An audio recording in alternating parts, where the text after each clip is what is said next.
So I came across this tweet, and I want to talk about it a little bit, right? There are still people out there who want to debate and want everyone who's critical of Dak to just admit that he's a top 10 quarterback. I don't know why they're so adamant about it, why they're so concerned about it. It's like they're taking a blood oath to defend Dak against any criticism.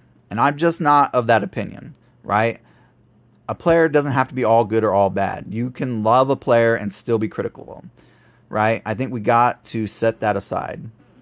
But if you want to make the debate, you want to make the argument that Dak is a top 10 quarterback, make the argument, but nuance it. Say, yes, he's a top 10 quarterback, statistically speaking, in these categories. Sure, no problem. But what do these stats mean? All right? Let's just talk about it a little bit, right? Especially in an era of the league where the league is pass happy. And you've got people in these categories that you would not place with the legends of yesteryear. For example, and let's just talk about a Cowboy, a former Dallas Cowboys quarterback, Roger Staubach, Captain America, Roger the Dodger. When Roger retired from the league, he was the all-time leading passer rating in the league. It was like 83.9 or something. It was just a tad under 84, right? All time when he retired, they had the best passer rating of any quarterback. And you're talking about, all the quarterbacks of that era, even Terry Bradshaw. Well, right now, Roger Staubach's not even in the top 20 anymore. He has been surpassed.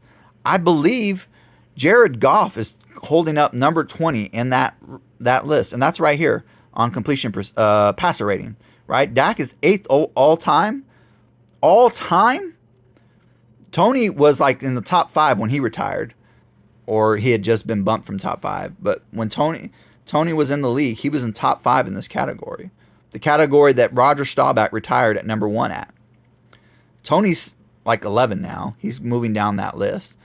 But Dak is top 10 in that category, right? Jimmy Garoppolo is in that category. He's in the top 10 of that category. So let's maybe nuance this debate a little bit and take it for what it is. Because surely you're not saying quarterbacks like Dak Prescott and Jimmy Garoppolo are better than the John Elways and the Roger Staubachs of yesteryear. And if you are, I'm sorry, that's just a silly argument, right? So what do these statistics really mean? When you've got quarterbacks in this top 10 of all time who clearly aren't as capable quarterbacks as the quarterbacks and legends of yesteryear. And if you want to make those debates, go ahead. I'm not going to entertain that, right? It just becomes exhausting. It doesn't mean anything at this point because the league has changed so much that you have quarterbacks who can't win championships, or I should say haven't won championships, who are statistically better than the legends of previous eras.